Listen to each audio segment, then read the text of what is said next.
بسم الله الرحمن الرحيم.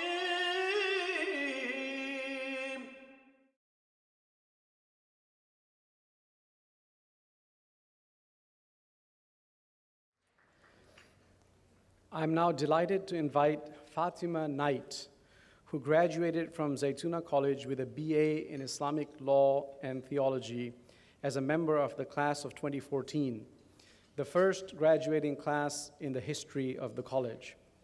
In 2010, at the tender age of 18, Faatimah declined multiple other opportunities and instead chose to join Zaytuna's inaugural class. She is now pursuing a master's in divinity at the Chicago Theological Seminary. I can say this about Faatimah: while we are saddened that she is no longer brightening up the classrooms at Zaytuna College with her presence, we know that she will shed light wherever she goes, and we have high hopes that she will make us all proud with her achievements, inshallah. I enjoyed her senior thesis on the definition of marriage in the Islamic legal tradition so much that this summer I assigned it as required reading in a 4-day seminar on Islam and marriage at the Witherspoon Institute, a think tank on religion and public life in the city of Princeton. Faatimah has graciously agreed to come here tonight to say a few words to all of you about her 4 years at Zaytuna College. And here is something else you should know about Faatimah. She is from Brooklyn, and I believe her parents, Yusuf and Madonna Knight, are here with us as well. Please give a warm New York welcome to one of your own, Faatimah Knight.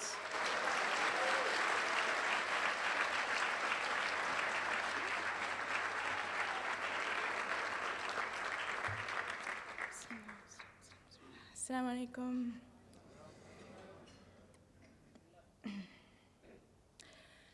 Yesterday, I was sitting at a French cafe in Chicago, reading Dr. Jackson on Islam and the problem of Black suffering.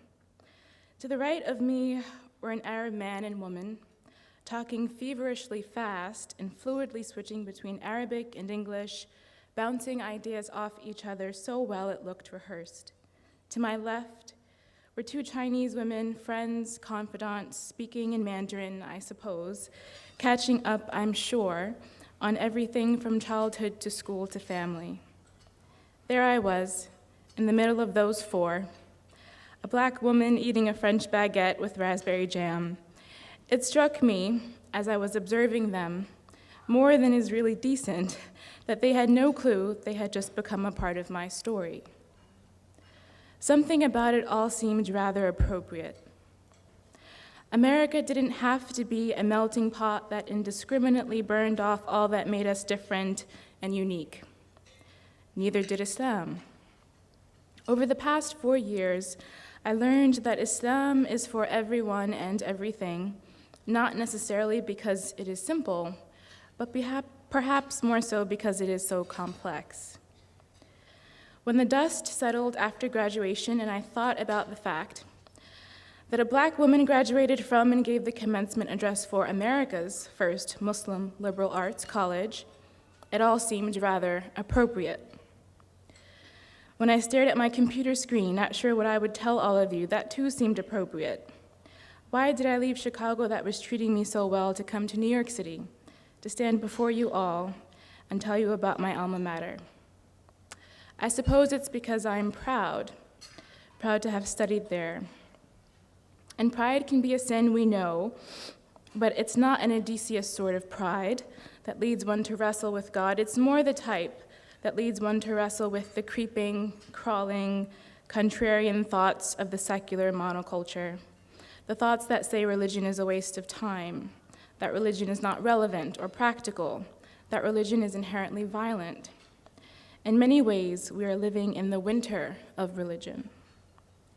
So when it gets cold, as it is now, I like to think of a poem by T.S. Eliot called The Wasteland. He writes, "April is the cruelest month, breeding lilacs out of the dead land, mixing memory and desire, stirring dull roots with spring rain. Winter kept us warm, covering earth in forgetful snow, feeding a little life with dried tubers. Life is full of layers and paradox and binaries that don't always hold. I find that the teachings of Islam are so skillful at maintaining and articulating the paradoxes of life. From the basic tenet that God is one and yet possesses many names, a new world of possibilities opens up. Some of you may remember the novelist David Foster Wallace, who gave a remarkable commencement address called "This is Water." Shortly after giving that speech, Wallace took his own life. I first read his speech some 4 years ago and revisited it during my time at Zaytuna. His death had a profound impact on me because his words had moved me deeply, and also because I could trace the subtle nihilism and relativism in "This is Water" right through to his death. He took his life because he truly believed there was nothing to live for, and being a man of integrity, he could no longer go on living when living meant lying. One day, as I was sitting in the Zaytuna library, it dawned on me: Wallace didn't have to die. If only someone had told him that a man named Muhammad had a different message to teach, a message that made sense to the heart and the intellect. If only someone had taught him that 1,000 years of intense Muslim scholarship could offer him answers to the questions of: why does evil exist in the world? What is the purpose of life? Who is God? And so many other questions that we petition our religion to answer. Wallace took his life, all of it. But I believe in many ways parts of our lives are taken when religion fails to answer our questions. So when it gets cold, as it is now, I think of Zaytuna and all the classes that taught me that the waters of orthodoxy are warm.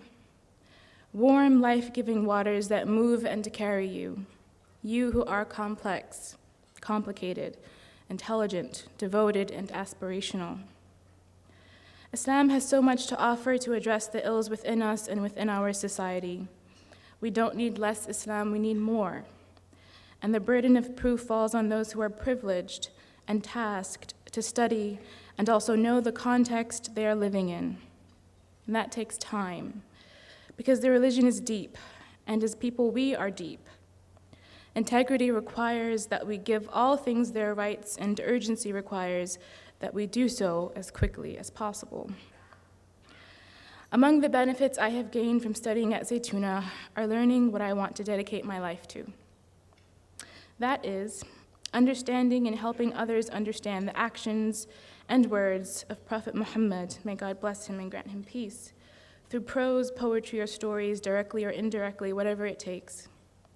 I want also to find a way out and help other women find a way out of oppressive self and society-imposed notions of femininity that are not connected to God and therefore are baseless, and do not truly believe in male-female binaries and therefore undermine women. So when it gets cold, as it is now, I think to myself, I would gladly be no one in someone's story than be the monster in someone's story, whether real or imaginary. We know who the monsters are from within the larger Muslim community. It doesn't matter what their names are. Zaytuna never taught me violence, because Islam does not teach violence. Zaytuna taught me to think, to inquire, to interpret. It taught me principles like actions are judged by intentions. Harm must be removed. Certainty overrules doubt. Culture has the weight of law, and difficulty necessitates ease. Without principles, men are at best fools, and at worst, monsters. With principles, we are kings. Unfortunately, it seems to me that history will not let us get away with being quiet nobodies. It's angels and demons out there, I'm sure you can tell that. So, what is the story going to be? I wonder how much longer I can sit in French cafes in Chicago, reading Dr. Jackson with the tools Sheikh Hamza gave me and the path Imam Zayd laid out for me, trying to figure out how to be genuinely Muslim and genuinely American, how to be Muslim and at peace, how to be Muslim and beneficial to those around me. Zaytuna is the only place that taught me how to wrestle with these questions. Zaytuna is one of the few places that is creating the people who hopefully will find the answers. Thank you.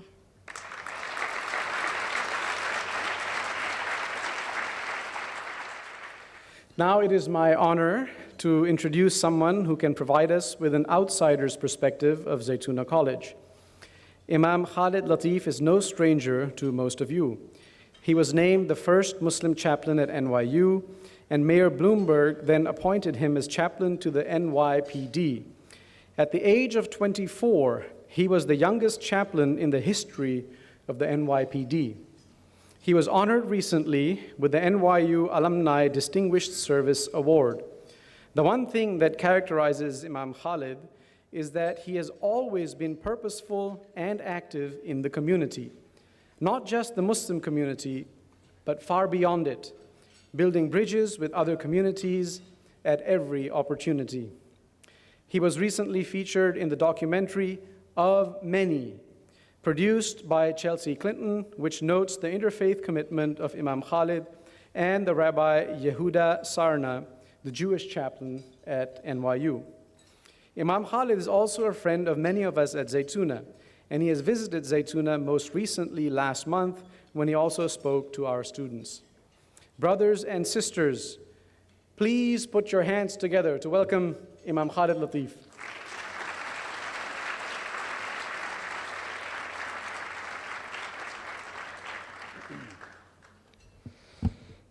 Assalamu alaikum wa rahmatullah. أعوذ بالله من الشيطان الرجيم. بسم الله الرحمن الرحيم.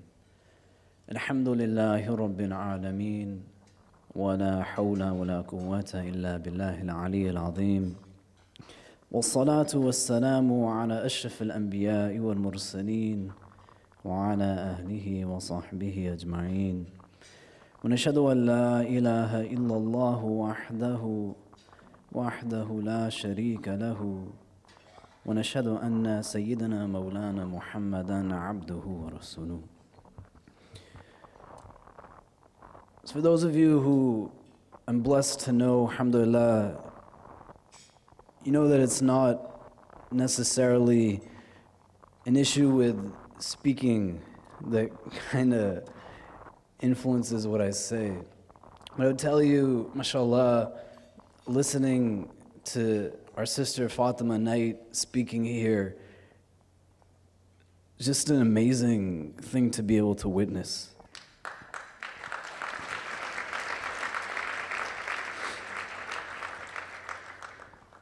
And I would say, Faatimah, you're definitely not someone who doesn't appear in people's stories.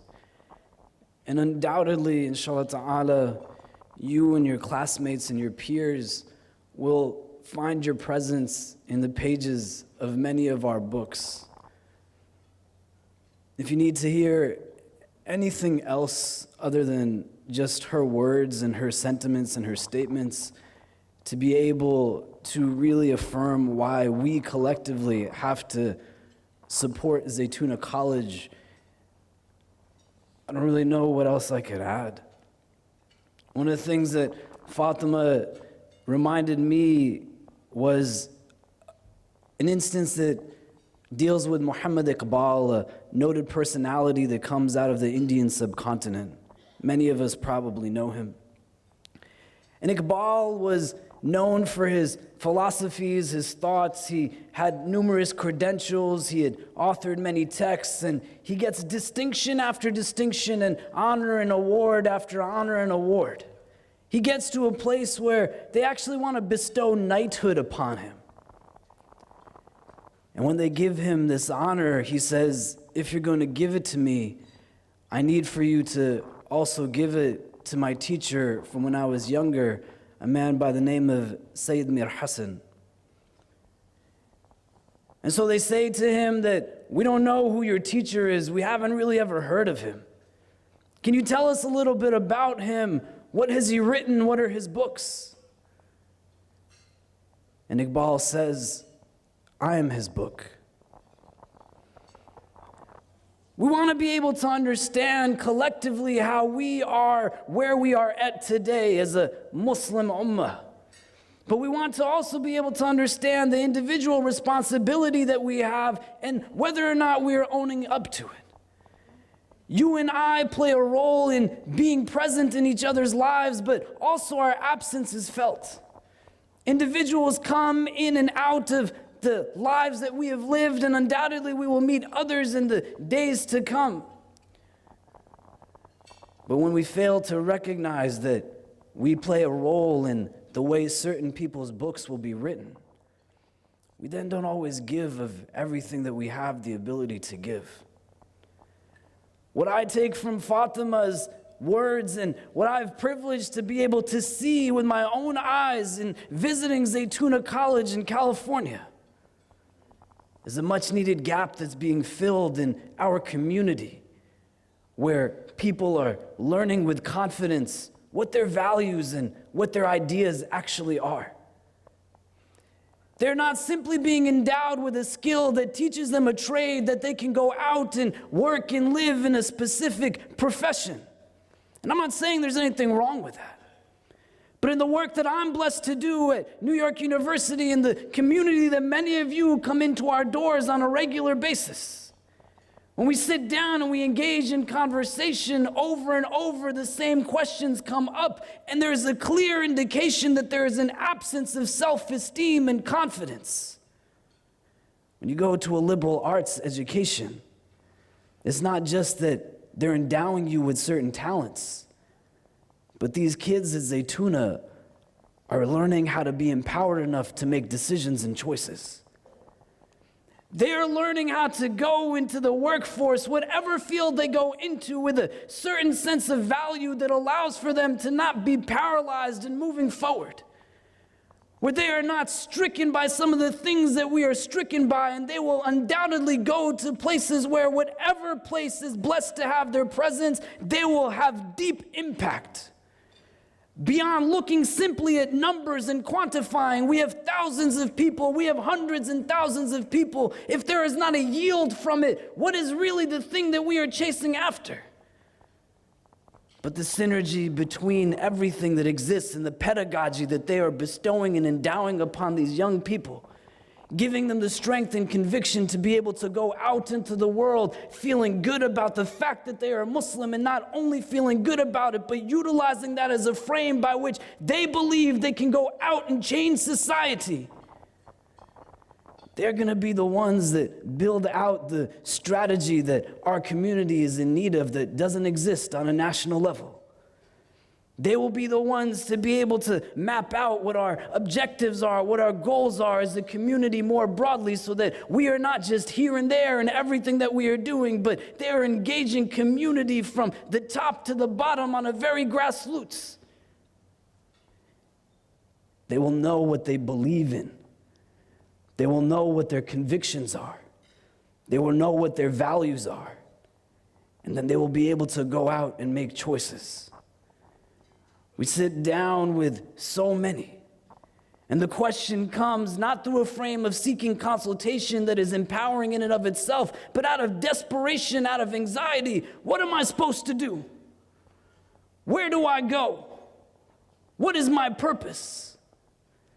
You saw a young woman just stand in front of you, telling you she knows what she wants to do. She knows what she wants to achieve. She knows where it is that she is headed. We pray that inshallah ta'ala, Allah Azza wa Jal endows her with the humility, the sincerity, the strength, and the confidence to reach all of her goals. We have to support Zaytuna because they will build for us leaders like this, inshallah ta'ala. And not burdening them in a way that says they have to be leaders of tens and thousands and millions. When the Prophet ﷺ has says, "Kullukum ra'in," all of you are shepherds, even if they are leaders of just one, but they know how to actually lead, then that is what's going to make the difference. I want to share with you two quick stories and talk to you a little bit about my experiences of being at Zaytuna before I end.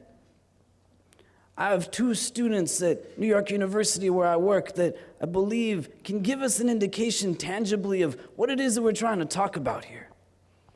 One of my students is a young girl who's a sophomore right now at NYU. Her name is Hadia. Hadia is 19 years old, and as a 19-year-old woman, Hadia about 2 years ago started an organization with her brother that's called Bring On the Books. Over the course of a year, this young woman, understanding strategy, understanding vision, understanding how to build institutions, but knowing what her values are, knowing what she is passionate about, knowing what her ideals are, not regurgitating somebody else's, but knowing for herself, this is what I stand for. She set out to bring books that she loves reading herself to those who are not able to buy books on their own. And in a year, she was able to raise $700,000 and provide 70,000 books to children who did not have access to them. To get to that point, she had to know what she was passionate of to begin with. A young man who graduated from our university some years ago started an organization that he called World Faith, to bring people together, but not just to engage in empty rhetoric, but to put their faith into action. He then took it to a national and international level to be able to impact through service people on the ground who needed real help. One of the chapters that they have is in Homa Bay in Kenya, where the population had a huge increase in HIV, because their main way of generating income was through the fishing industry. And so fishermen knew that women who came to buy from them could only rely on this. And so not just simply taking money from them, they said that we will give you this fish if you sleep with us. Many women were in a place where they had no choice. They had to do what they were being asked of. And so you saw the virus run rampant because there was just an absence of any real alternative for them. And so World Faith, it went in and it sought to empower through a different way of gaining income. It put out a notice overnight saying, come to a meeting if you want to learn how you can gain money for yourself. They were teaching them agricultural skills. And in less than 24 hours of just putting out there this meeting, 1,200 women showed up to the meeting. They only had the ability to really teach 200 of them at that point because of the amount of farmland that they had. They taught those 200 women. And then a couple of years later, they were able to purchase more farmland. And then they taught another 400 women. And they started to push down a societal ill and injustice through a plan, through a strategy. But the person who started it had to know what he believed in. He had to know what his values were. He had to know what his ideals were.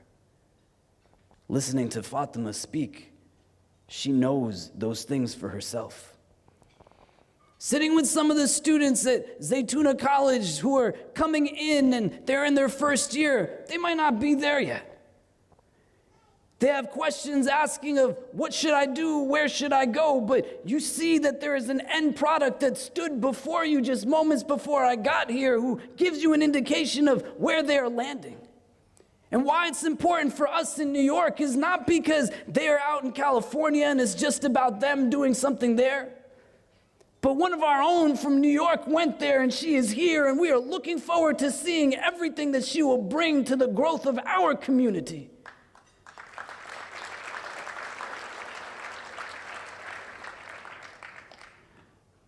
And each year that they graduate more, there will be more and more who are going out there. And as the years progress and the institution continues to develop, there will be that many more. I walked into Zaytuna College the first time in their interim space over the summer. And Sheikh Dawood Yassin and I were talking a little bit about some of the things that they have going on there. And he showed me a poster that had different dua that they give to incoming freshmen. And I thought back to my own experience of being an undergrad at New York University. And I was like, man, the posters they gave me did not say anything like this. You can see how it's tied to building a certain sense of confidence. You can see how it's tied to building a certain sense that recognizes value within. And you can ask Sheikh Dawood, he's here. I couldn't hold back the tears. Because what it means for us and our growth as a community is not something we should undermine.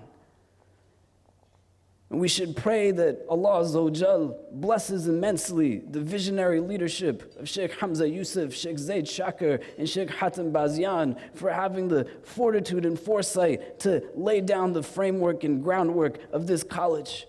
And we should pray immensely for the likes of people like Faatimah and people like Ibadur Rahman who had the courage to go and be a part of this initial phase of their institution. But it is a thing that is a milestone for all of us. These institutions of education are going to play a critical role of the development of our community. And we have to be able to think strategically, not just about tonight. You can think about, yeah, I'll send my kids there. You can think about, yeah, my children, my nephews, my nieces, maybe they'll go there as well. You can think about really what it's going to endeavor for us to build upon in the long term, and what it is that it can do for us as a collective. Of their 9 graduating students in their first class, 4 of them coming out of an unaccredited institution got into grad schools. Can you imagine what that means? What do you think is going to be like, inshallah, once they're accredited? Can you imagine if that young woman was working in any of our Muslim institutions right now? Can you imagine if she was at the forefront, sitting down with policymakers, making decisions about what our rights should be? Undoubtedly, we have to support Zaytuna College. Don't leave tonight without making a contribution. Don't take them home and only pass them out to others. Do that as well, but your first step should be, what will I leave this place having given of my own? And if you have a number in your mind, make it that much bigger. Because Zaytuna College is something that all of us are benefiting from, whether we truly understand it or not. May Allah subhanahu wa ta'ala guide us and protect us. May He bless us with knowledge that benefits us. May He bless us with the tawfiq to understand and implement that knowledge into our daily lives. And may He guide and bless us all. Wallahu ta'ala alam wa billahi tawfiq. Wassalamu alaikum wa rahmatullahi ta'ala wa barakatuhu.